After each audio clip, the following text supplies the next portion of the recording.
Donc vous êtes ici chez Wayo. Wayo a été créé il y a environ 3 ans. Je crée ici des parcours d'éveil à la diététique traditionnelle sino-japonaise, à la cuisine japonaise et à la sommellerie. J'accueille les chefs, des directeurs de restaurants, des sommeliers et je leur enseigne tous les secrets de la vitalité à partir des sagesses et des savoirs ancestraux japonais.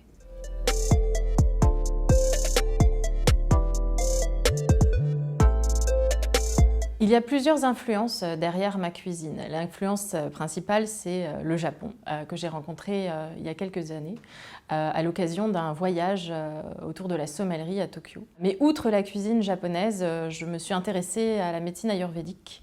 J'ai suivi quelques cours avec un médecin ayurvédique de Bangalore.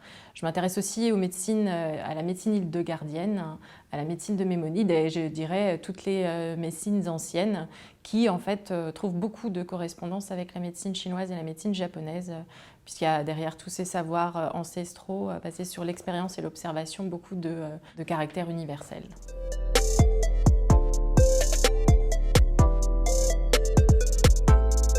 L'hiver, c'est une période particulière, c'est-à-dire que nous suivons un cycle.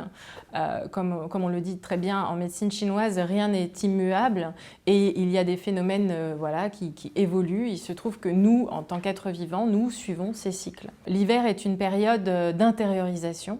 Après l'expansion de l'été, l'automne arrive, on s'assèche un peu, on intériorise ce qui se passe et vraiment l'hiver, c'est ce qu'on appelle la saison du yin, qui est propice au repos, au ralentissement et on va accompagner cette transition chez l'être humain à travers l'alimentation. Très concrètement, en termes de produits, on va aller chercher des ingrédients qui seront plutôt réchauffants ou plutôt tiédissants puisque à l'extérieur il fait froid.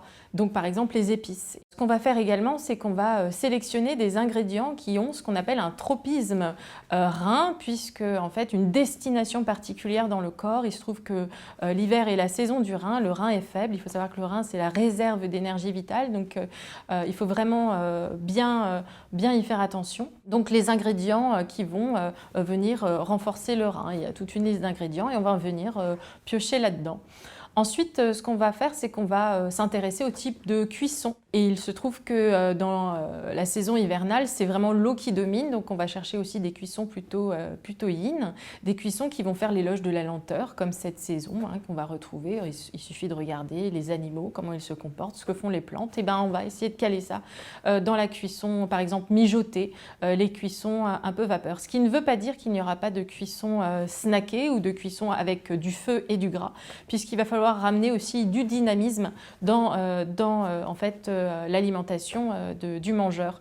D'autant plus que, contrairement à ce qu'on devrait faire, l'hiver est une période où on s'active énormément. Les reportings dans les grands groupes, mais pas que. On se rend compte qu'à l'échelle de l'activité d'une entreprise, le mois de novembre est celui qui est le plus dynamique. En octobre, il y a les vacances de Toussaint, en décembre, il y a les vacances de Noël, donc tout se concentre au mois de novembre. Or, c'est la saison où on devrait vraiment ralentir la cadence.